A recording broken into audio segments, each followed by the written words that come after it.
มาเลิกจากทุกคนมาเลิกกินตำหมว จับสดเจอกันนะจับสดใจเนาะ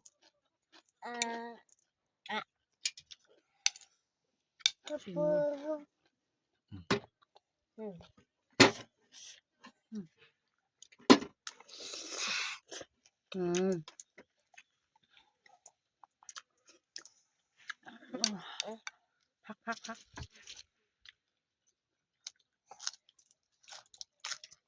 ข้าวในเมลี่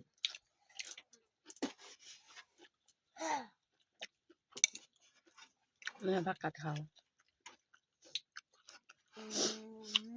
คำนึงปลาคำนั้นเนี่ยจุ๊บ พี่กินข้าวหรือไม่รู้ เยอะหรือเปล่า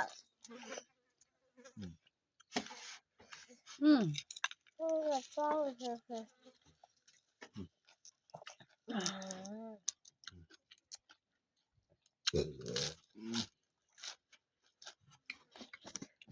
ครับพี่จ่อยเลยรำครั้งแรกแซ่บอีหลี